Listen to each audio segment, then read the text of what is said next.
To all our folks looking on at this very special broadcast, good morning to the Chief Administrator and all our officials of the Tobago House of Assembly, and a special good morning to our bright and wonderful student audience. Good morning, everyone. Good morning. I am Ryan McCool, and I am happy to introduce this another special broadcast brought to you by the Department of Information under the Office of the Chief Secretary, Tobago House of Assembly. And today we have a special treat in the lead up to our wonderful Tobago Day presentations, which will be kicking off tomorrow, as you all would know. Today it brings me great pleasure to introduce you all to someone, our guest presenter, who will be engaging us in an educational journey of Tobago's rich history and heritage. Before I go any further, I have a question for my students. By show of hands, how many people do research via the internet? Yeah? And how many of you all do research for your projects, your SBAs, and whatever you have to do? How many people do that via the internet? I'm certain that your teachers would also tell you, be careful about the information that you find, because on the internet it's also a minefield of misinformation, right? So there's a lot of that. So today it's a special privilege, especially for you, and I hope that you all get to appreciate what we have here today, because you're about to meet someone who knows way more about Caribbean history and Tobago's history, especially from an indigenous perspective, way more than the internet could ever know, right? I'm telling you this, it's a fact. So I'm also very, very happy. And if you don't believe, let me just tell you a bit about her. She is a former lecturer and head of the Department of History at the University of the West Indies. She's a former president of the Association of Caribbean Historians, right?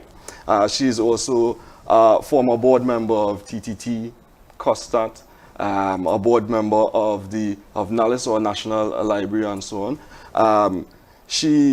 Her life's work is so incredible and so distinguished that it has earned her many accolades and awards across the Caribbean and the world, including the Queen's Jubilee Research Scholar Award, and that alone is self-explanatory. All right? And as you know, as students, research is probably one of the hardest things that you could do. Yeah? You ever do an open book exam? Well, you know what I'm talking about then. All right? Ladies and gentlemen, it is my esteemed pleasure to bring to you to the fore today. Very exciting. If you have ever had the privilege of sitting in at one of our lectures, you would know that they are very vibrant, colorful, inspirational. She's also, as well, I forgot to mention, she's also a famed author and has published many books and articles. So ladies and gentlemen, without further ado, please don't be bashful in helping me welcome to the stage Dr. Rita Pemberton. Dr. Pemberton, good morning. Good morning, sir, and good morning, students, young and younger. It is a privilege and a pleasure to be here this morning.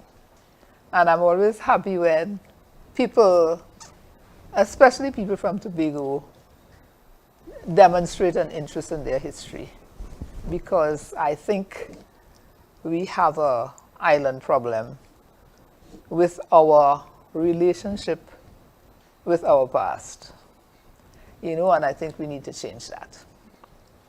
So what I will do first is to ask you some questions, right? So the first question I have is, what would you say are the things that affect the well-being of young people most? But I expect you will know that off the bat if you are young or younger. Yes, tell me. Yeah, and we have the mic here for you. Could you repeat the question, please? What would you say are the things that affect the well-being of young people most? From the perspective of a Bishop's High School student, I would say, first of all, peer pressure, in the sense that the school atmosphere that we exist in, there's a lot of pressure on yourself to be perfect, to do well all the time. I feel like it's harder I feel like we are hard on ourselves when we don't do well. So like we don't allow ourselves grace to fail, because in order to be perfect, you know, good practice makes perfect. We don't allow ourselves to fail. I'd say so definitely peer pressure. I would say ignorance, as you said. To I wouldn't just say Tobago people. I'd say in bishops, I've noticed that we don't relate to our history. We don't understand. I would say, for example, we don't understand how slavery still affects present day.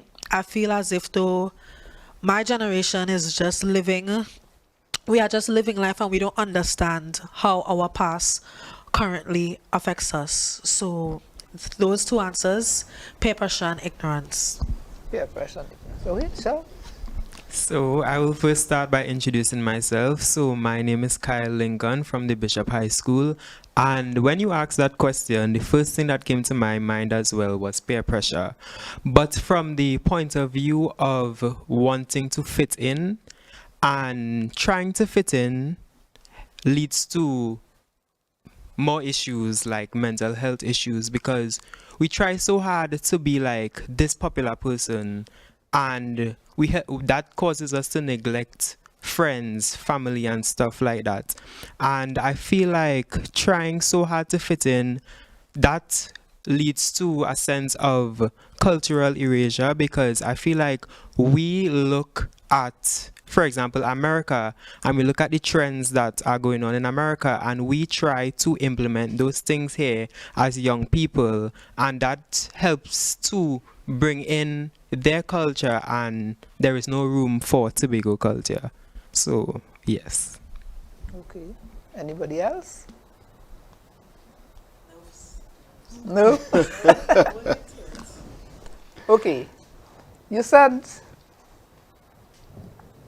peer pressure. You said trying to be like other people. And there's something else.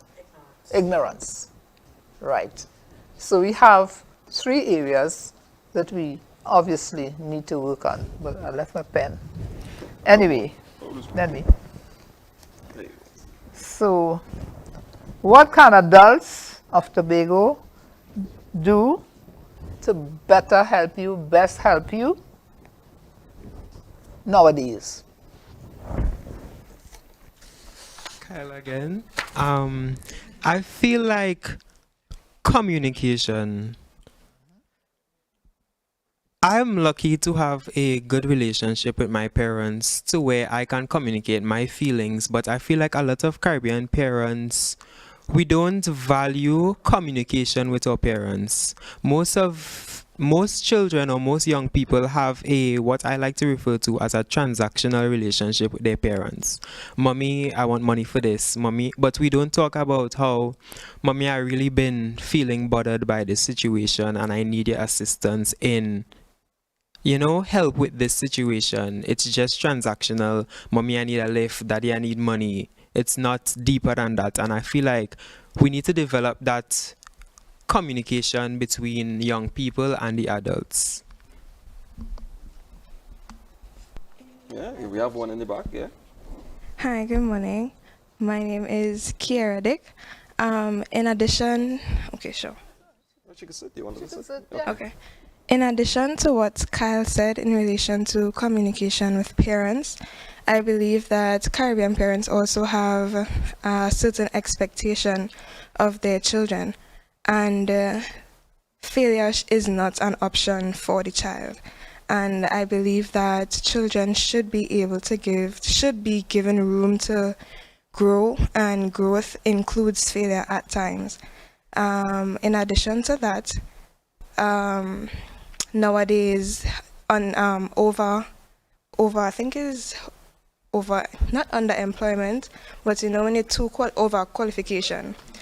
Overqualification to me doesn't really make sense, because if a youth or if a young person has certain qualifications or certain achievements, it doesn't mean that they should not be given the opportunity to experience or to be given the experience that they need in the different workplaces. And in different workplaces, experience is needed, but if the experience is not given, how would they get it in order to achieve certain jobs or in order to be qualified for certain jobs? So I believe that's like different ways where adults could help the youths in this generation. Next question. What is your favorite memory of Tobago?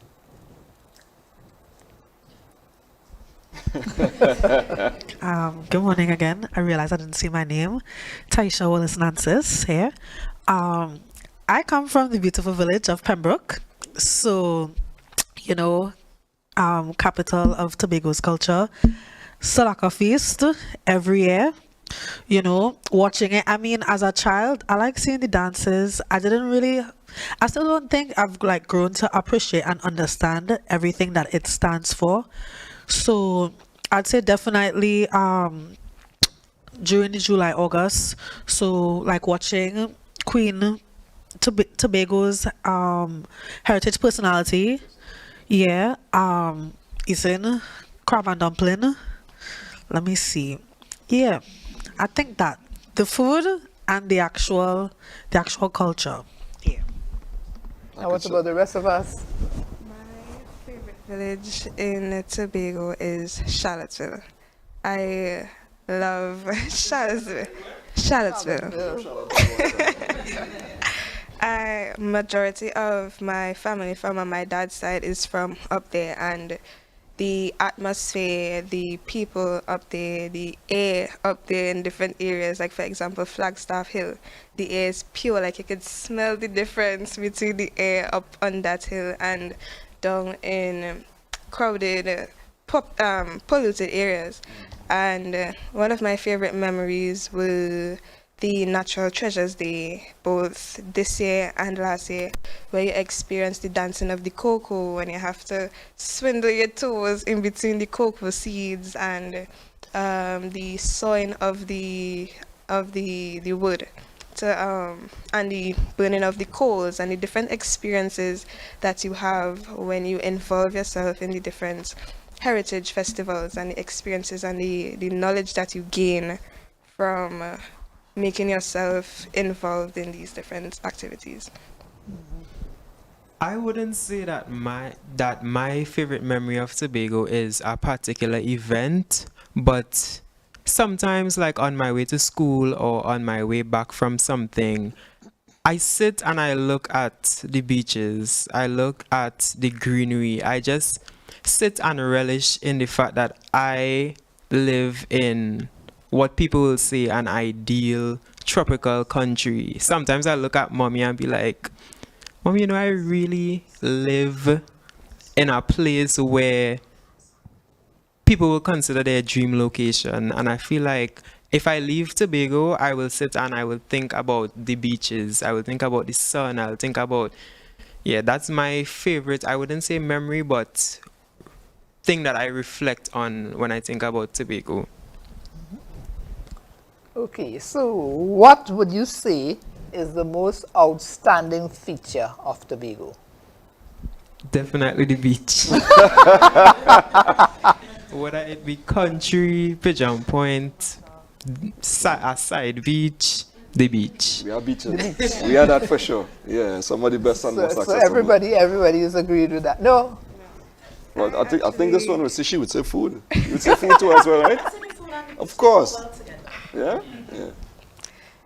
I think you could differentiate Tobago people, like the people in Tobago and how they think and how they go about certain things, their personalities and how they deal with people, like in relation to, like you could tell the difference between a Tobagonian and a Trinidadian. You could tell the difference between a Tobagonian and a Bayesian, a Bahamian, a Grenadian. You could tell the difference. Tobago people are very distinct, like you know a Tobago person at heart and how they go about doing different things. This song's interesting. I would really like to hear some of the traits she's talking about. You want to share some of those traits? Sure.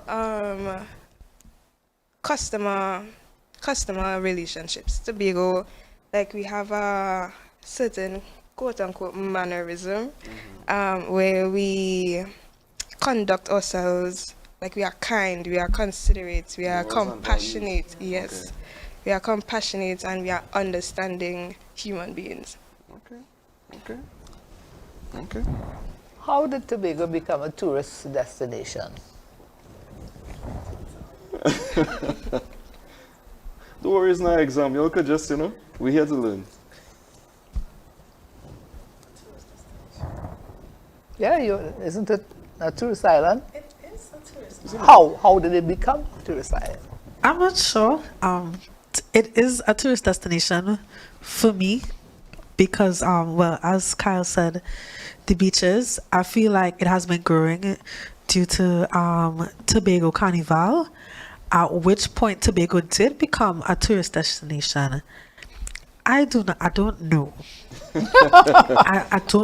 I really don't know. I feel like maybe in partnership with Trinidad, because we are Trinidad and Tobago, people see Trinidad as industrialized. You go there for jobs, you go there for large buildings and stuff. And then we have the sister island Tobago, where you go if you want to relax on the beach, if you want to eat good food and stuff like that. So I feel like Trinidad kind of helped us be marketed like that, and we are still marketed like that to this day. Okay. And the last question, what would you say was the most important role of history to you? Important role of history to you? To me, it helps me to be grateful for all the things that I have in life. I mean, just the comparison. I know my parents would always talk about how Uptown Scarborough looked back then when they were growing up versus now. It helps me to be great. It just really helps me to be grateful. I mean, to understand some of the socioeconomic, the political and social structures that existed within Trinidad and Tobago. I mean, after becoming a student of history, I don't think I would have appreciated as much or the understanding the importance of watching the news, or at least understanding what is going on in your surroundings. So I would say that's how history helped me the most. It teaches you that you need to be aware. You need to understand the past so that you do not make the same mistakes. Something my history teacher always says, history is always repeating itself. It's just about the way in which you choose to repeat it. It helps you to understand you as an individual. Like, for example, a lot of people will say in the example of slavery, like, if I was born in that time, I would have just killed every white person, or I would have just end slavery immediately. Like, people don't understand that slavery was psychological. You were living in a time that you just could not think better for yourself. I mean, we don't think like that anymore. You know, God has given grace towards the Western Hemisphere of the world. Thank you for that. But yeah, like it teaches you different perspectives, different walks of life, and it helps you to appreciate who you are as a person and how the world around you affects you and how you live in it. So it helps me to remain humble and appreciative of all the things that I do have in life, you know. Thank God for small mercies every day. Nice answer. In my opinion, it helps me appreciate, and it proves the statement, good things take time, because for the island that Tobago is now and from where it was decades ago, it shows that Tobago overcame a lot of challenges, a lot of building blocks, and it helps me appreciate that things take time and good things take time, and in order for something to be its best or at its best potential, you have to give it time and overcome the different challenges that you may face. All right. So what we have is that people keep making reference to some of the features that occurred in Tobago over the period of the island's history. I note particularly the talk about peer pressure. And I just want to say that the whole history of Tobago has been one where people have been put under pressure. And the pressure is magnified now. During the period of enslavement, there was one kind of pressure. In the modern period, there's another kind of pressure, which I'll come to. But I want you to consider advertising as pressure, particularly food advertising, right? So just to look at what happens now, people in Trinidad and Tobago can't live without the box of food. And it is heavily advertised and also heavily injected with substances to make you demand it. So if you go to, what's that one with we baked our own bread? Subway. Subway. Right. If you go Subway in Paris, in Tobago, in France, in Spain, it smells exactly the same way. Why? Because there is an enhancer. You know, the way to your mouth is through your nose. You smell something. You can't resist it. That's what Subway does to you. So advertising is a pressure. So don't be taken by what is presented on a screen or in TikTok. It's putting you under pressure because you must do this. You must wear these kind of clothes. You must wear these kind of shoes. I can't understand in the life of me why you would buy, I wouldn't buy it for my children, eh? You would buy a pair of sneakers for $1,000 plus to go to school. You would buy that with your own money, not mine. But it's the whole idea, because I was in a mall one some years ago, just before school opened, and this woman was there with 3 children buying clothes, and the boy did not want those cheap seats because I say, I would give you one cocktail right in that store.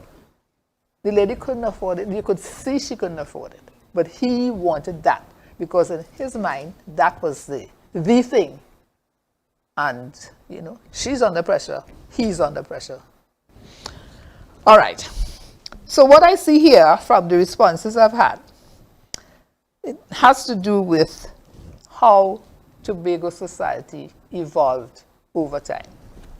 We have, as a society, acquired practices because of the enslavement experience, because of what was pushed to us as enslaved people. Now, let me tell you something about enslaved people. Before they reached here, they were under pressure. And when you do history, you are told about the Middle Passage, and everybody knows about the Middle Passage. But there was an activity before the Middle Passage that we don't know much about up to now, at least not in our textbooks. So an enslaved person who reached Tobago or anywhere in the Caribbean would have come through the Middle Passage. But there was an internal trade. Most of the captive Africans were brought from inside the heart of Africa. So there was a trek, the coffle that you would have been taught about, the line of people who walk through the forest and drains and deal with snake and bees and whatever. There was that savagery, trauma that they went through. Many died. It has been suggested now that the numbers who died in the trek and inland is greater than the numbers who died at sea. At sea. Right? So the persons you are dealing with on plantations had mental issues. Right? So we have to look at those people and the way they responded to anything from their own perspective as having their minds addled. All right. So we have these islands in the Caribbean that have come to the attention of Europeans who are on a drive to acquire profits. At the time, 16th century, 17th century, it was the go-to have colonies, to become famous, to become a rich European country. So there was a fight. And in the process of coming, like they come to Tobago, the talk was the islands were unoccupied. So the first thing you do is to obliterate the indigenous people. You met people there, but they weren't people. So you're reporting to your home governments, there's nobody here. It's available for us. So you had French turtlers and French fishermen come in, and so they believe it should be their place because nobody was living there. So you have to deal in the history of the Caribbean with the experiences of the indigenous people, and Tobago had several sets of them. Archaeologists are finding, when they do their diggings, they are finding receptacles which suggest that they occupied several parts of the island, and there are different groups. And they were coming here from South America because it is in their tradition, when you have a community and the community grows beyond the size where the environment could support you, you move on. So they were living like that, very close to the environment, not forcing the environment to support, but moving and leaving a place with minimal environmental disruption. Now, one thing about the history of Tobago that we tend to throw out as something that you could boast about, oh, we have been changed hands 33 times, and it was not because they loved us. It was because they wanted to control the land to benefit themselves. In fact, I don't think that is something to be proud, for me to be proud about, that the 33 times. But it must be some good in a tourist brochure, but the real thing is, it was a hazard. Because every time one group settled, now we had Dutch, French,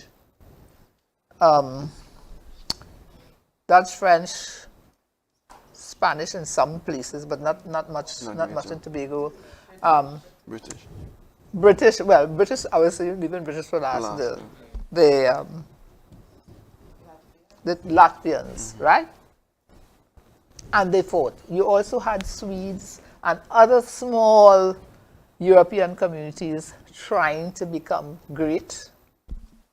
And every time somebody settled, they cleared.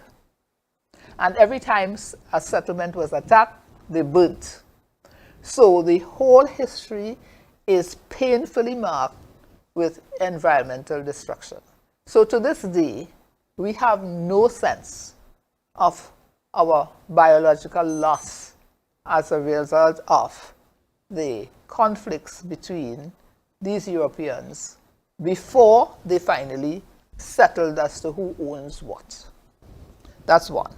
Secondly, when the island became British, 1763, its business, because of this heavy rivalry between Britain and France, its business was to make the island profitable for Britain, but populated in case the French decided to tack back. Now, tack back they did later.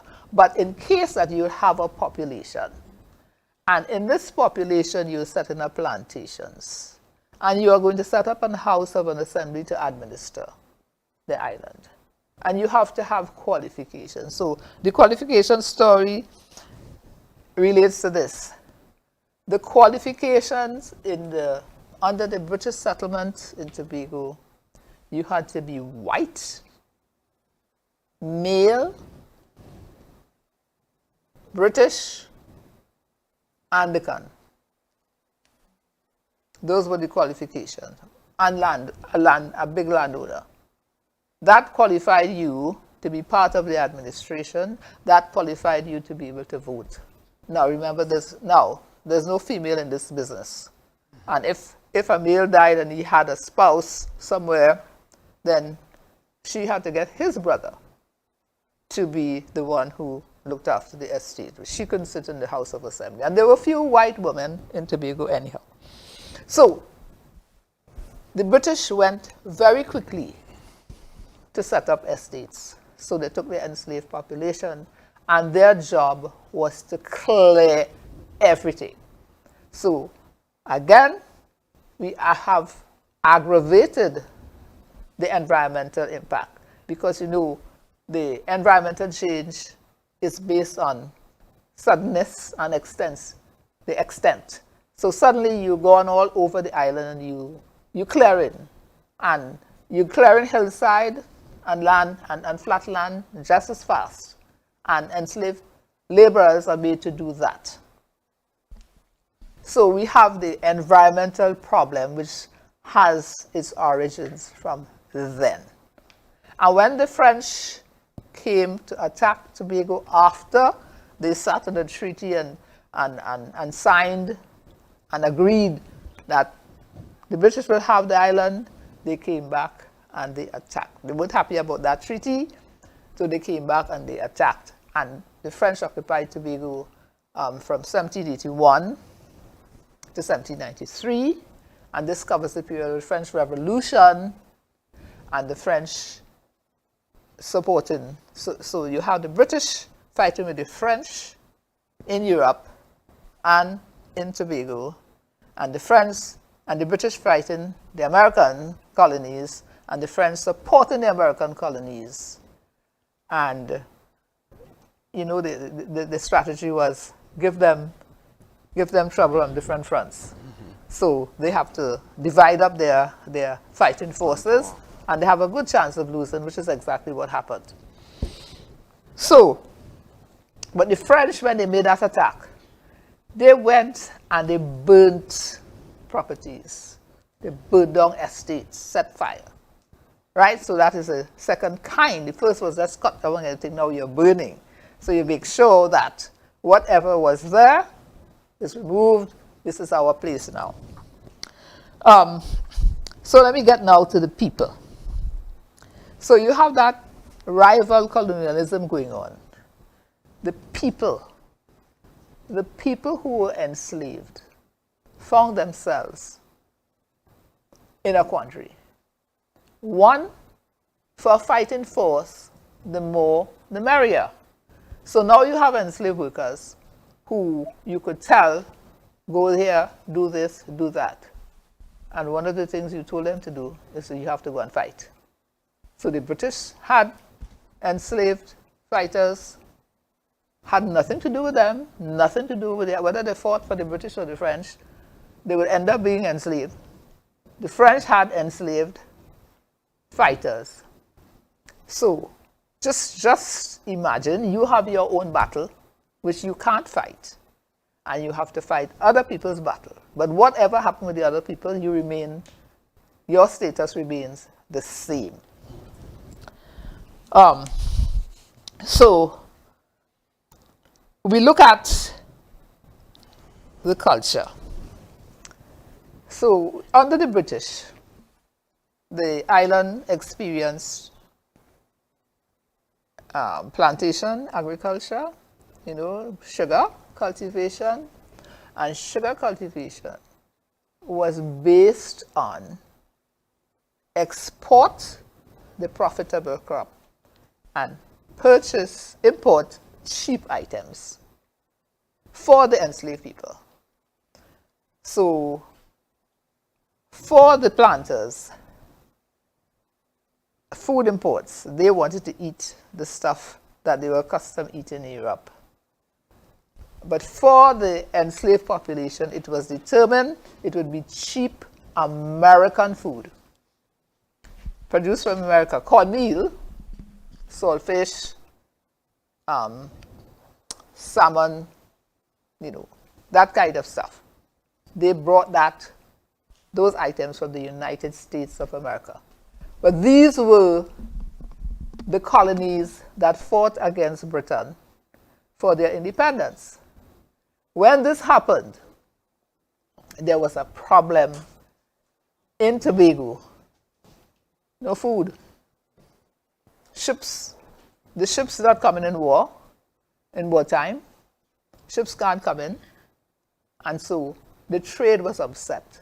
And besides, the colonies were fighting Britain, so that one of their weapons was, we're not feeding your enslaved population. So what did that do to the enslaved population?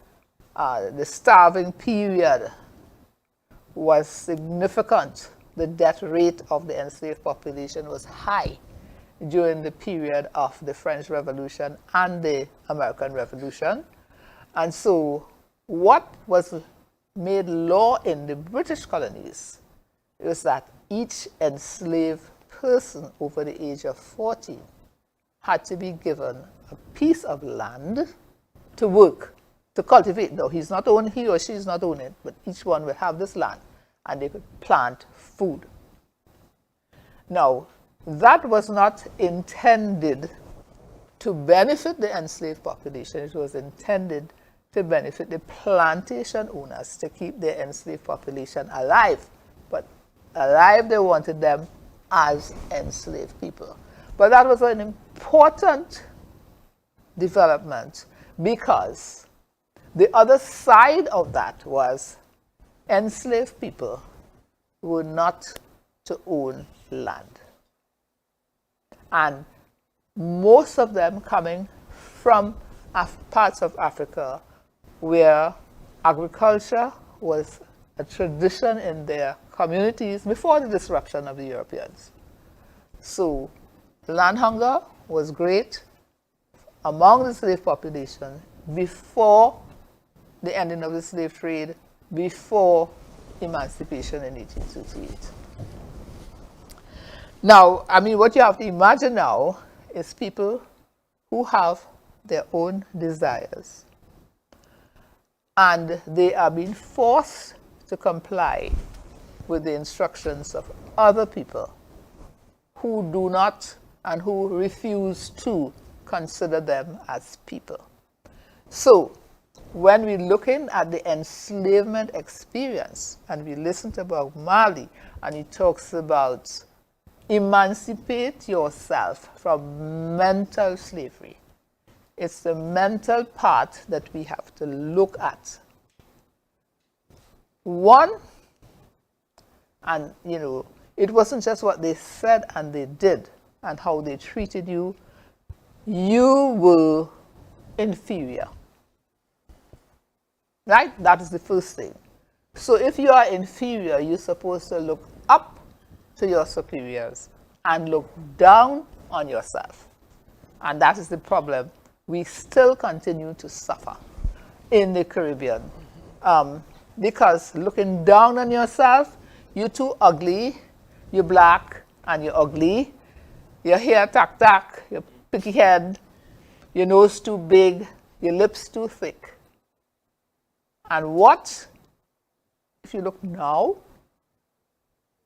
The concept of beauty has changed. You can buy lip thickeners. You could augment your hips. And I went to a show at a conference in Uganda, and this man was on stage singing, and he was singing about a beauty competition. And they had these girls, and they had these swimsuits. All the swimsuits were the same size. He said, but the problem was for the African girls, them swimsuits ain't covering nothing in the back. But in that time, beauty was this thin, white, European type. And we swallowed that. So we went into skin lightening. Growing up in my time, when you reach sixth form, you get your hair pressed and you're feeling bigger. Get your hair pressed and put some awful curlers in there. You sleep on, like sleeping on concrete. So, and the schools were modeled on the European schools, the British schools. So you had a uniform, you had, well, bishops used to have black, what do they call them, shoes? Black lace-up shoes. That was the shoe you have to buy, a beret, and a ribbon. Now, if your hair long so,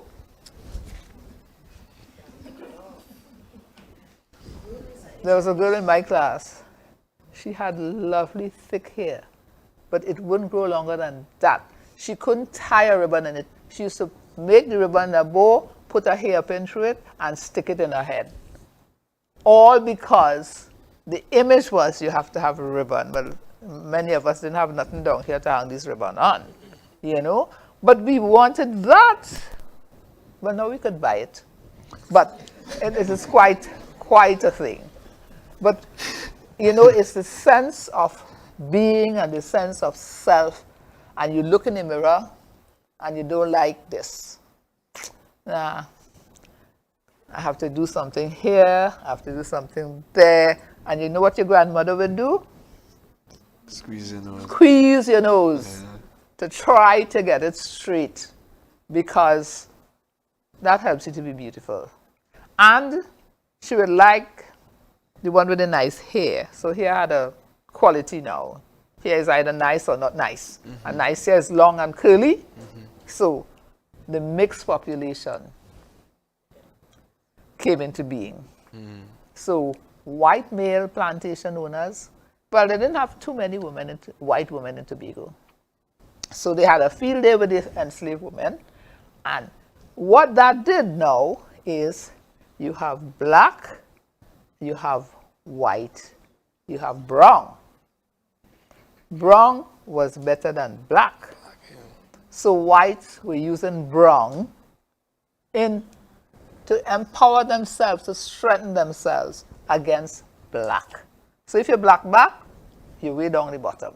But if you get a little brown or a little milk in your cocoa and you come up, you're better off. You will get a qualification based on your color. And that remained in place in Trinidad and Tobago until 1970. The bank, that bank on the main by Bernard Street there, did not have a face in there that was not brown skin or white with straight hair. And then when soon as Black Power came in 1970, they hastily put a black face downstairs, not all the white ones were put upstairs, right? In the management and senior whatever. So that is a society that we have inherited. And that is the major part of our brainwashing, mental enslavement, is the notion that one set of people in the world is inferior and others are superior. Regardless of what your qualifications are, white was right and bright, and I'm afraid the rest were at the base. So we still have that in our society. And what is worse is that people do not accept that this structure of society is working against them. Let's take education. You go to school, and maybe now it's not that bad, but it used to be that if you were bright, you're in the bright class, the bright class did science, and the not so bright class did other things like homework or history, or, you know. So we have what I would call silo learning. You present yourself from high school into a category to learn something to fit in. You want to do engineering, chemistry, maths, physics.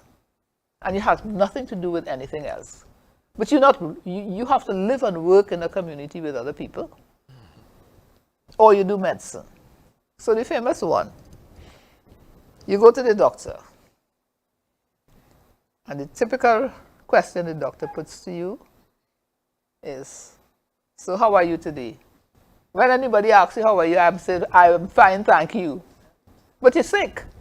So why are you asking me, how are you today? Ask me what is happening, what is the problem? But, okay, so if somebody comes and tells you two things that the doctors don't understand. One, a woman comes and says, I have fireballs, doctor. Fireballs? What is that? His medical book can tell him not to name fireballs. But he could go in anywhere in the street, in the community, and they will tell us they have fireballs. No, it's fibroids they're talking about. Now, this is where you need to be in touch with the people so you could understand. The lady don't know nothing about fibroids. She knows them as fireballs. That's what they call it, fireballs in the community. Or, doctor may bushel drop. Well, oh God, well, them doctor people, don't tell them about no bushel drop. You have no part of your body named bushel. But the herbal lady or the community doctor, she's push up bushel and people get better. So how come she pushing up something from some part of your body that don't exist and you're feeling better? Yes, they have.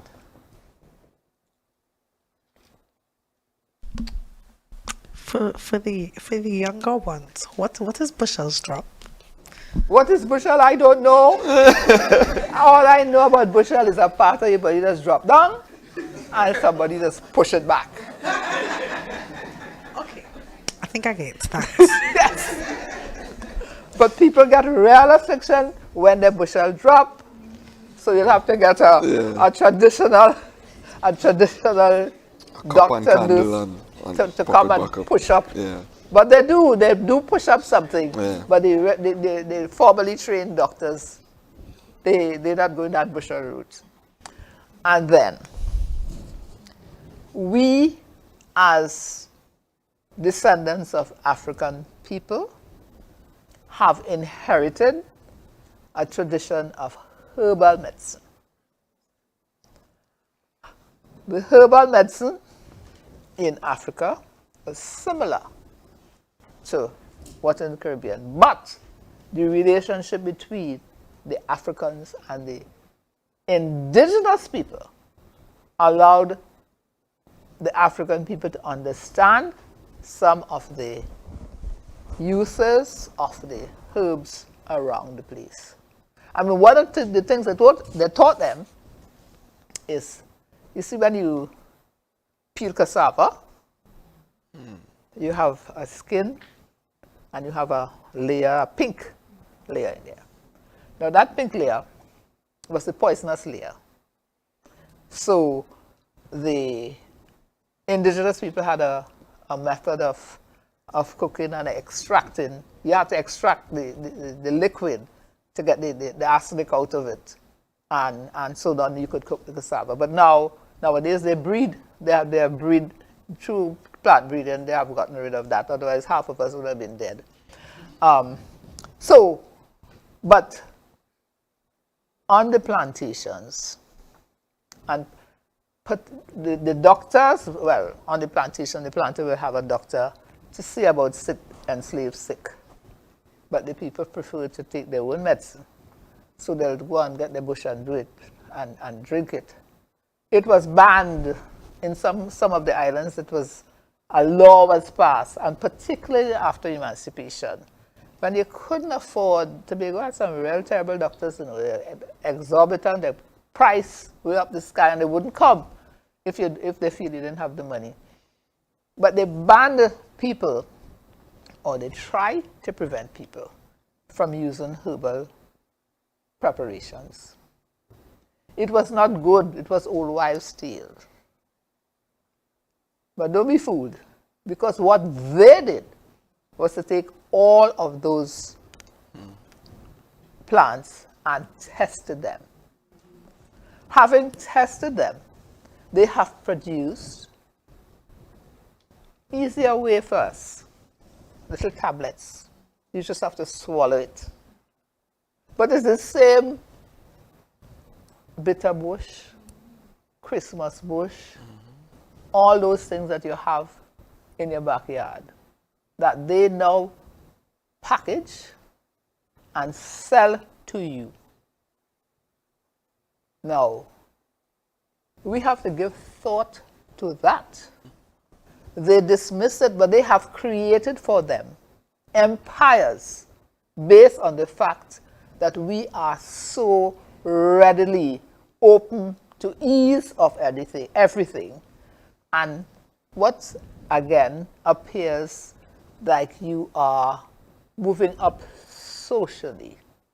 You know, part of your movement into the upper levels of society meant you didn't do things, some things, and you behaved in other ways by doing other things, what you're told to do. So that is one.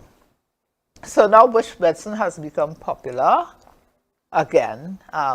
You can't stop it because everybody is growing Vicks bush, this bush, that bush, everything. Everything is there. Now,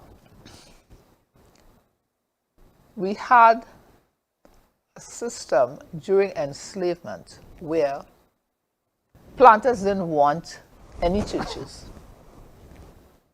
because the churches might tell enslaved people that everybody's brothers in the eyes of the Lord and stuff. So what we get? We get the slave Bible. The slave Bible has left out all those sections of the Bible which make reference to equality. Any section. But the ones they emphasize is obedience. Obedience first and life everlasting hereafter. But they enjoying life everlasting here. But we must wait. So the Christian church, which is supposed to be elevating you from savagery to chivalry, was part of that process. And we knew some churches owned enslaved. The Bishop of Canterbury is now confessing and saying he's sorry and so on. But all of them came on that vein, that you were inferior, you were subject, you must obey. And so this is a part of the Bible. Now, the thing about the Bible is, because in Tobago, it was presumed to be Anglican land, because a British colony, and the only given preference to the Anglican Church, but then you had Methodists, and you had Moravians. The Catholics didn't come to late in the 19th century. But there's a competition for membership in the church, among the churches. So what they did was you have to pay your church thing every week. If you went to a Catholic school, primary school, back then you'd understand. So every week they want 3 coconut to make sugar cake or something, or ice cream to sell, right? So you'll give your contributions there. But what membership of the church meant 2 things. You can get your children into school or not. You must, if you are a member of the church, but they were encouraging you to get married. But the whole idea of getting married is not about love and lasting. It is about getting children. So you have the mother, father in the church and the children in the church. So it's a means of building up church membership. The collection was important because you had to pay dues, but there was also another cost. Joining the church meant you had to give up your culture. You could not be seen. And of course, they encourage people to snitch, to come and tell you that so-and-so was in the whatever dance last night. And that meant they wouldn't take your children in the school because you are going into these savage practices. So there was a cultural cost. You know, so the culture and tradition that we have that survived in the recesses underneath. They would have to hide. And, you know, places like, faraway places like, if you're going to, at the time, Politivere, Bloody Bay, where the eyes weren't there on you all the time, your culture could continue. So if you have a tambourine dance, or if you do drumming, and you know, drumming was banned, it was outlawed, it was too noisy and disgusting and, you know, not creative, and, you know, you need to get rid of it.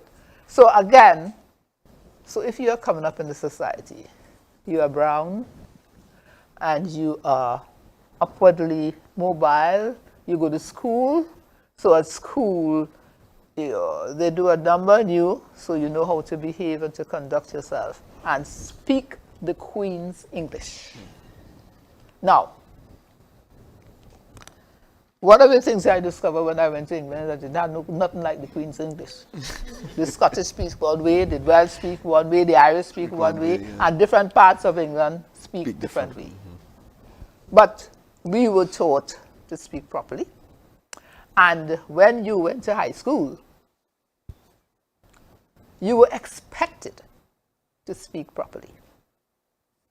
So, you had a generational, the ones who didn't go to high school, lucky, because they still had a Tobago tongue that they could speak. But I mean, the story is better told. You have a grandmother. Well, your grandmother must be too young for that. Grandmothers didn't have to beat, you know. They give you one eye, and you know exactly. And the other one I like most is when in Tobago you say hi. Hi is not hello, you know. Hi, but hi. How you can do that? We can't lose those things. Yeah. We need to keep them. You have to go and talk to your grandmother, your great-grandmother, or something, and let her give you some, because it's a language that variably involves parts of your body. And you cannot be speaking to any adult and have your hand up here. No Kimbo. The only people who could do that is the people in authority, your mother, your grandmother particularly.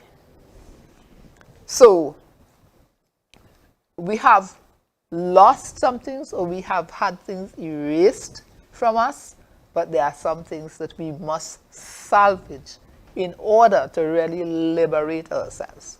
Liberation is not going and buying things because they have a brand on them. It is about expressing who you are. So where would we be if those laws about noise had stifled our drummers and those people who performed in the dances in the yard, and the wedding dances, the dances that they do before the bride and groom to get the stories about whether them two should get married or not. You know, all that is part of our cultural past, and it should not be given up for any reason. In fact, we need to hold what we have. So, when we come to emancipation now, planters are vexed. They're vexed because they're losing a labor force that they could control and they could exploit. And they have a system of administration that gives preference to the planters, that didn't listen to what the enslaved people or the newly freed people said. So what we do in emancipation, you're not allowed to sell land. You're not allowed to buy land. But in Tobago, because once the slave trade stopped, the problem was that planters could not get cheap labor, so they did everything to try to keep the workers on the plantations. But remember, I said when there was the American-French Revolution and American Revolution, Britain insisted that each enslaved person over the age of 14 be given a plot of land. So at emancipation, we had a situation where our workers, because well, planters still consider them slaves, but our workers have access to this plot of land, but have a tradition of planting their own food. And that tradition did not change. What was tightened, or what was attempted to be tightened, was to keep the hold on the workers, did everything to try to get them to stay as workers, working for nothing so that they could make profits. But the plantation system was dying. By 1880, it was dead. And they were still trying to beat a dead horse. But what you made reference to the politeness of people in Tobago. What happened after emancipation in the quest to resist the attempts of planters to keep you down? What was done by the people themselves as a resistance to that opposition was that they established their communities. So communities became the base of Black Tobago society after emancipation. And what happened in a community? You helped each other. You respected age. So that is where we get our practice of saying good morning. And you are branded as a Tobagonian. And people say, oh, but she said good morning. Oh, that's so sweet. No, it's not sweet. It's part of how we behave, right? And when you outside of Tobago, oh, so you're Tobagonian? I didn't know that. That's the way you think I come from. You know, as though the way you speak and the way you behave is different. But I could do with that. I said, we think, decide. You don't have to understand me. I understand you. So, in these communities, you had to rent land from the plantation owner, because remember, they wouldn't sell you. And if they did sell you, they sold you land that you could not use, something way up in the hill, something swampy, something rocky, something they didn't own, and you have no paper. So, you know, we have a history now of people who have families with properties and they have no documentation. It came right back from there. So you continue living on the place, and your family grow, and now we have a big bacchanal with each one wanting to get a piece of something that they cannot have, at least the size. One wants a bigger piece than everybody else. So that came from that history of trying to prevent people from owning land and putting pressure. But the reaction was for people to work in communities and carry on with their traditional growth of their traditional food. So this is where we get blue food and what have you, and to make the kind of foods that we are more accustomed. You know, there's something like callaloo that's done in some parts of Africa. There's Accra in Ghana. Our Accra is fish and something. and they have a place called Accra, but they call what they similar that they make, they call Accra. They pronounce it differently. So we have inherited things from them, and how we from the indigenous people, how we barbecue stuff. I mean, barbecue has been popularized in the US of A, but it didn't come from them, it's come from the indigenous people. So we have our culture, and we have the Saraka somebody mentioned, you know, and this is a later development, that we had migrants coming to Tobago from other territories. Saraka, if you go to Carriacou, it is very strong there. And what happened was, in Tobago, we had migrants. Well, on the official thing says Grenada, but a large number of them really came from, they left from Grenada, but they came from Carriacou to Grenada and then to Tobago. So again, so we have infusions which help us to strengthen our traditional African practices. So we have a way of behavior.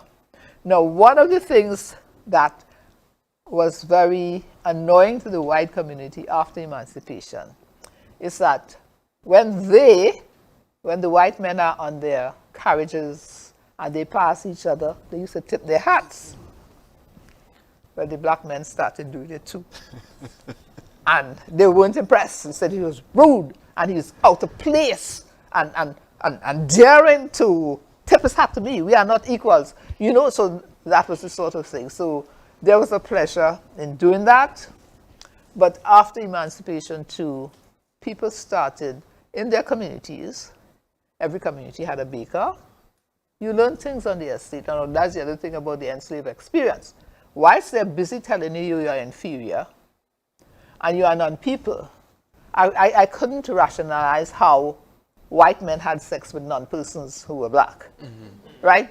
Up to this day, I can't understand what thought processes went on there. But you work in the kitchen and you cooked for the white family. So you got a few skills.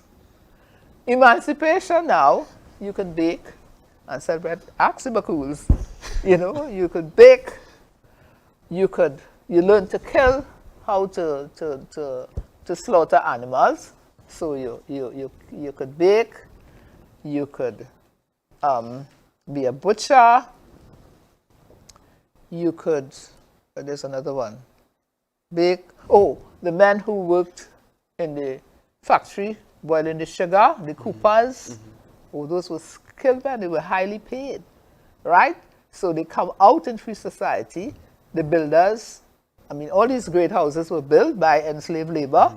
So you come out now, slavery did not intend, but it provided people with skills to make themselves economically emancipated after 1838.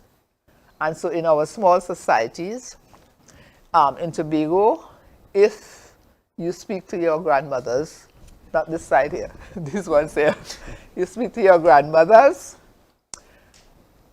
there was a practice where if I'm going to build a house, I have a land, and I'll get the men to come and clear, and the wife would, or the woman would cook. So you're not paying anything, they're giving you their labor, you clear, the builder would put up the structure, the mason would mix the concrete, and each person would put their skill.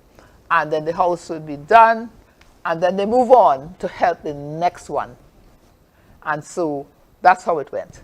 And if you had a dad, well, they had a kind of practice I have a little problem with, but they used to keep the wood under the house or under the bed for the coffin. Well, I ain't going there. But when somebody died, the community came and they brought everything. I remember when my grandmother died, it was like suddenly there were pots all around the house, all around the yard. Pig was killed. Somebody bring piece of some goat and just plantain and stuff. Everything was just brought by people, and they were making the coffin in the yard. There's got a lot of ice, you know. So what I'm saying is the community spirit was very strong, and central to the community spirit was, one, respect for adults and your elders, and obedience. So when you say you are under pressure in school, failure is not an option. It was not an option for them. You had to get out. You had to elevate yourself. So you had to put your best foot forward. So it is the remnants of that we still have, because in our present day situation, the world is very competitive, but I think our system of education needs to respond more strongly to global trends, and we are still caught up with this silo education, directing people, specializing people from very early. And when people do things, and when they come out, they want to do something completely different. You know, I know students come on campus, and my father wanted me to be an engineer. Once she went and do the engineering, and then she come and do English. That's what she wanted to do. She wanted to be a writer. And we have to be sensitive to that we have, all of us have some kind of talent, and school is a place where you develop the talent. But the first thing school must do for you is to make you understand you. And that is where our education system is failing miserably. So we have people who discover they love history, but when? Guess when? Nah. Big. When they get old. Yeah, like myself. Sorry. Like myself. Miss, I feel like some people could love history, love art, but as Caribbean people and as Tobagonians, art and have no money in it, history and have no money in it, is the doctors and the engineers. Hello. You know, there are many unemployed doctors in Trinidad and Tobago now. They're not making any money. You know that some artists make heavy money. The orange economy is the way that it's going now. But if you look around, you will see that we have too many doctors, too many dentists. Then we have some doctors we don't trust, some too expensive. And we have an alternative. We could go to bush medicine for some things. But people are now doing two things. One, it is not enough for a young person in 2024, 2025 and beyond to have a first degree. That gets you nowhere. You've got to specialize, and highly specialized too. So the doctors who make money are the ones who do surgeries. You specialize, you attend to bones and knees and so on. Or you do cancer treatment or treatment of, the diseases that really plague people. But you've got to specialize in any field that you are in. You're not going anywhere with a first degree. That is just like an introduction. You've got to move up with your qualifications, and new opportunities are coming. But at the same time, you have to combine. Doctors are into carnival, making masks, are artists, are chefs, are all kinds of other things. So you have got to keep that in mind. So if somebody has a something that they love, a passion for a hobby that they make into a business, right? And that's how the world would be. But let me go back to our forebears after emancipation, 20th century Tobago now. Every person in a household, every child, was made to take what was then called a trade. So you could work anywhere. You could have your garden, but you had to take a trade. So we have people, tailor, builder, mason, whatever. So we have to go back there. I had a student in my class some years ago, and he spoke with an accent. I didn't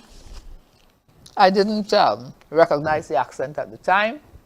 And then I said, oh, it sounded like Bahamian. So when I spoke to him, he said, yes, he grew up in the Bahamas. But his father was from Tobago. His father worked in the Bahamas. So he said when he and his sister finished school, his sister went on to university. And he went to the community college. And he did, what do you call it?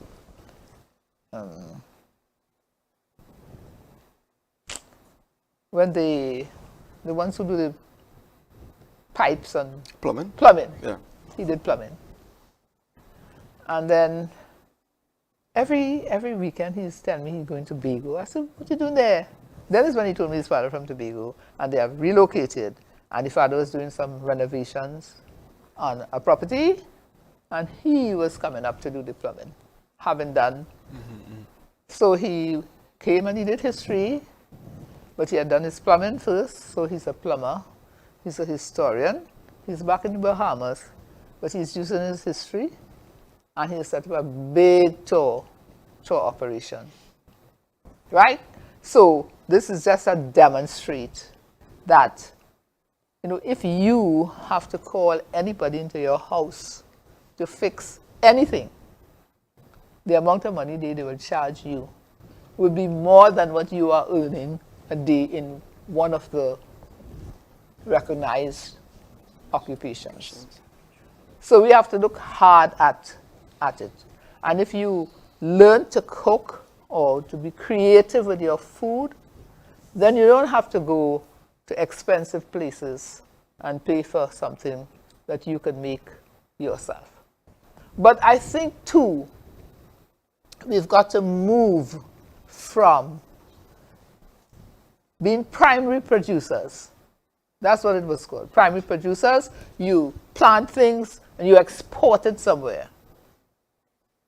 But you can plant things and you can make something with the things you plant, which you can then market, which would be giving you greater returns, because somebody would buy the things you plant and make more money from it than you made from just simply planting it. So we have to be much more entrepreneurial. We have to buy more stuff. We have to make more of our stuff and create an economy that is not so heavily dependent on importing food and importing anything for that matter. The overqualification. Well, you know, that is a market control mechanism. That's all that is. I mean, it is ridiculous because you would think that if you are highly qualified, you are better able to perform. Operate, yeah. And as you said, if they ask for experience, if you just come out of school, what experience would you have? You know, so it really is an unfair thing, but the reality is the choice is so wide for the employers that they could afford to do that. So when you are doing your combinations of skill training, make sure you do them so that you can have yourself positioned in some market, right? That you don't have to be dependent. But I think the less you have to do with workmen, the better it is for your pocket. I can tell you that, because those fellas, they don't blink an eye to charge you big money for some things. And sometimes if you know what it is, you don't need them at all. Yeah, you could do it yourself. Yes, you can do it yourself.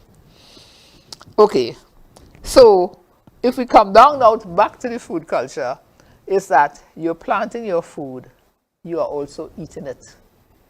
And so that was the advantage Tobago had during World War II, World War I and II, 1930s, big food riots in Trinidad, marches, people hungry. Why? What's going on in Tobago? Nothing. People are going to the garden. People who are in the garden can't march and protest, you know. They have to go see about their plants and animals. But they grow their own food. A little earlier on, I mentioned how, you know, they had this class thing about how you behave and how you spoke. But the classes also applied to what you ate. So if you eating and you have a visitor and you're eating saltfish and corn, go ahead, pass, no problem. Saltfish and corn, you're hiding it. You grow corn and you could only afford the saltfish, you're hiding it. But if you are upward going, you make a macaroni pie. That sounded better, you know. And potato salad. Now when I say potato salad, it's imported potatoes they're talking about. So why you can't make the salad with the green fig or the dasheen or the cassava or the yam or whatever you have? You could do that too. But at that time, the signs that you were moving up meant that you made yourself as European sounding and looking as you possibly could. But one thing that happened in the beginning of the 20th century when cocoa was making money. So you have a piece of land and you build up a little house, and since you get a little money, you put some fancy things on the house.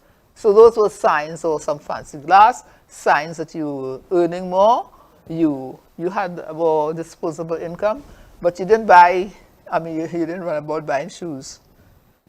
You wore the same sapat that everybody wore for most of the time, but this is people were very careful with spending, that you didn't spend everything that you had.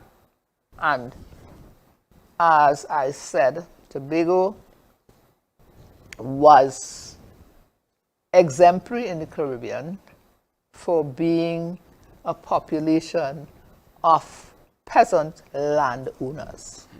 And it was something that happened as people fought against the opposition of the white plantation holders who wanted to prevent them from owning land.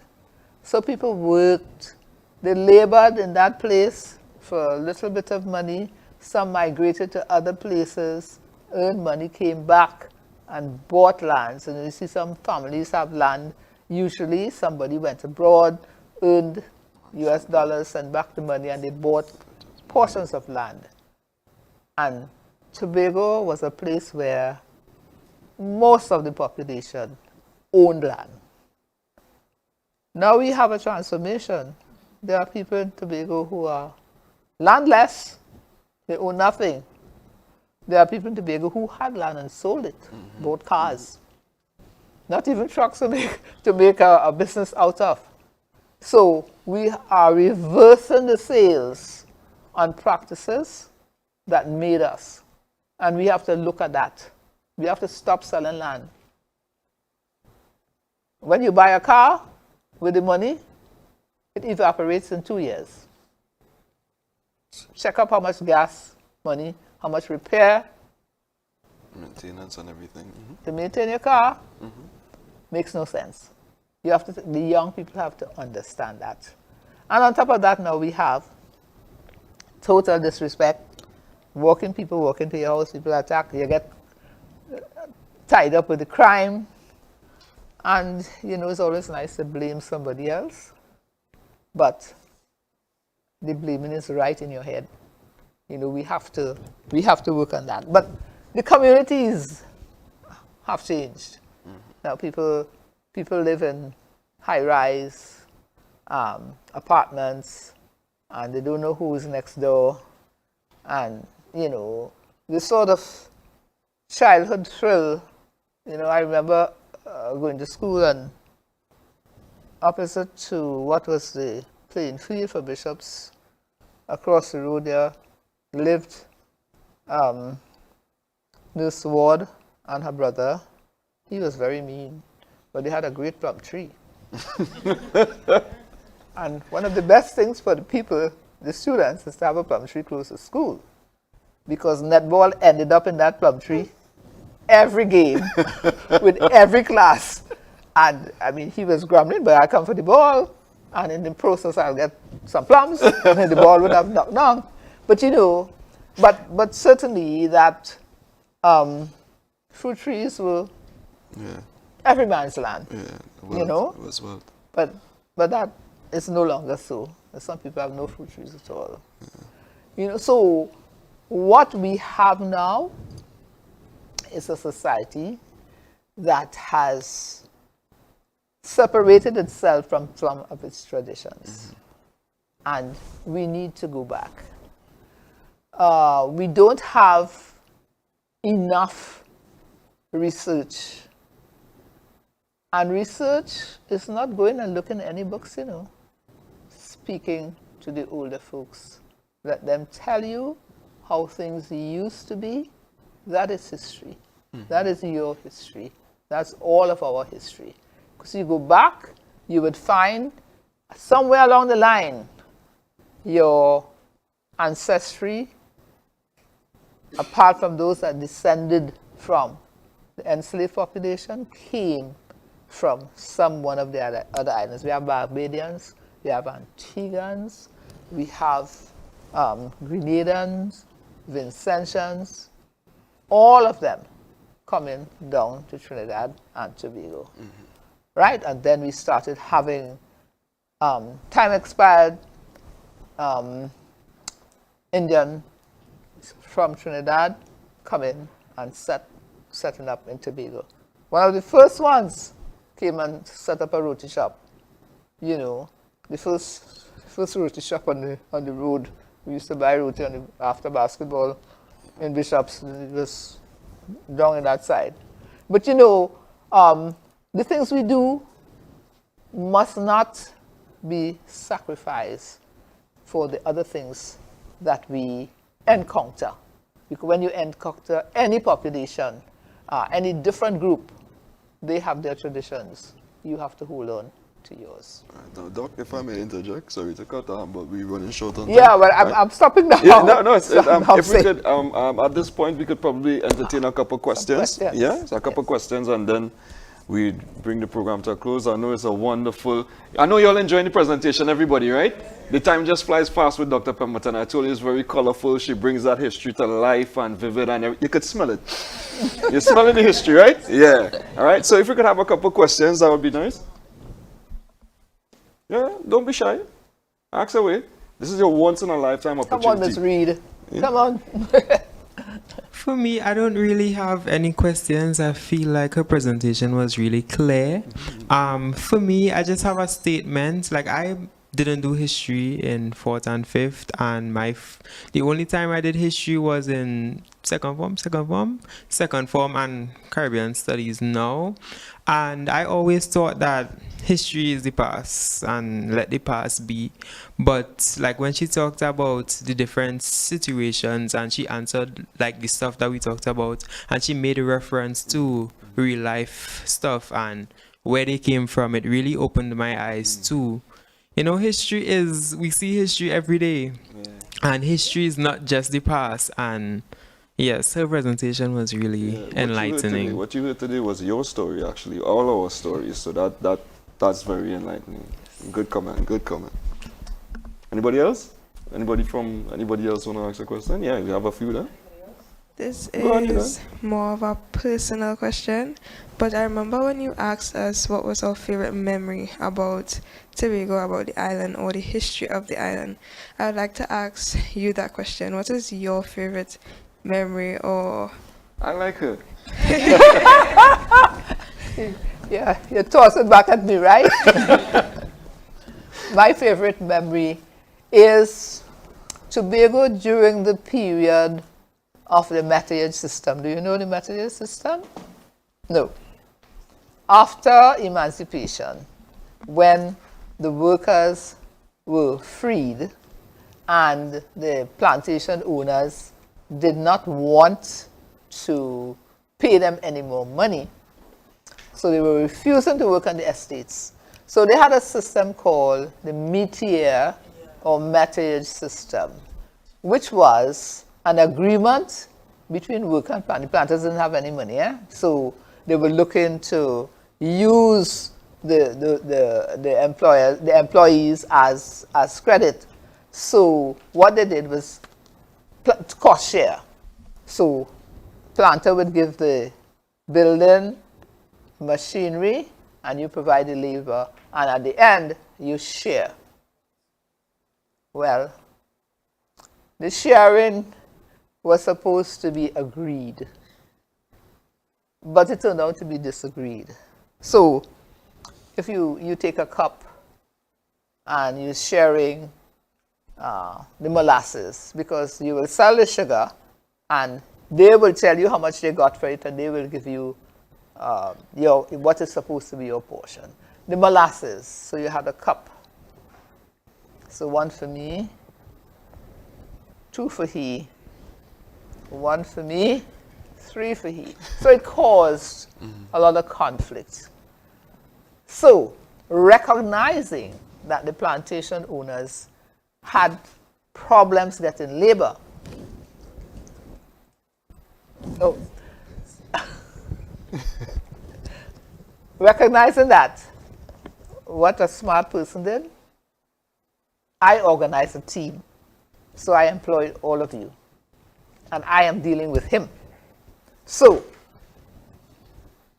I am paying these men X money to work for me, to clear this field. The planter didn't have an answer.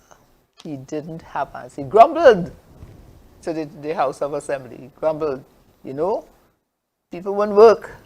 You work in, but you have to pay. And so out of that, he, the one who organized it, got more money, but the workers also got a better pay. I like that kind of resistance, where people used their brains. They observe a situation and they devise a strategy to empower themselves. They recognize their value and empower themselves. Yeah. We could probably take. Go ahead. Last question. Well, we know in the Caribbean, after emancipation, there was indentureship. We always know about the big islands like Trinidad and Jamaica. What was the extent of indentureship in Tobago? It's not something that is spoken about. Like, did we have a form of indentureship, or what was it like for us? No, we didn't have any indentureship because the sugar industry was crumbling, so that we didn't have. But what we had was some time expired Indians who came to Tobago. Some of them work in Roxborough, remember the Belmana, right? There were resistant conditions there, but we did not have an indentureship system at all in Tobago. Okay. Probably take one last question. We'll probably get it from this side as well if you want. I wouldn't rob you all a question. I'll give you all at least one. Yeah? You can give it to the...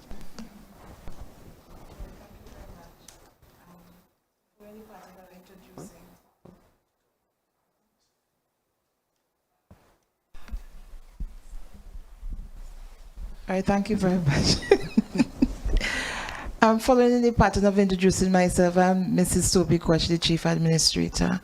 I have many questions to ask because I'm a student of history, having done West Indian and European history at A-levels at Bishop's High School.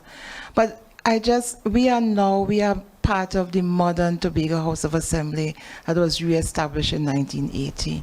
If you could give us a little history of that old Tobago House of Assembly, and let me just ask that question. And then, together I'll ask you another question about Berthier. I read somewhere, someone told me that Berthier, which was that General Berthier, who was in part of Napoleon's army, he was in Tobago and was called upon by Napoleon to imprison, the Pope many, many years ago. I want to know in your studies if you came across that, or if it's just a rumor. If General Berthier, that famous general, I heard that he was in love with Tobago and spent many times, on the island. So if you could share that as well. The first part of the question. The old Tobago House of The old Assembly. Tobago House of Assembly. It was populated by white plantation owners. The qualification was you have to have significant property, white, age 21 and over, English, Anglican.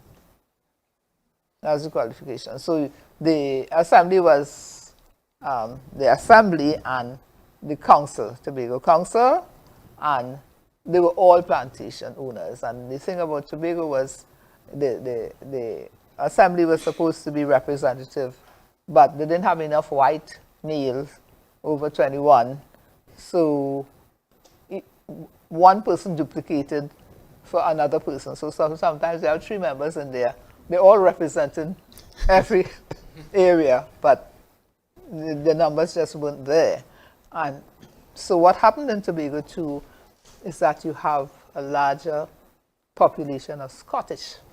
So this is why our language is so Scottish oriented, especially plantation names, plantation and communities. The classical one is, I bet you can't tell me a Scottish one down the road, down on Tobago West. Anybody? Name of a Scottish road. A road that takes the name of an estate. No. Everybody thinks it's Dutch, right? Auchenskill. It's Scottish? It's very Scottish. Oh, wow.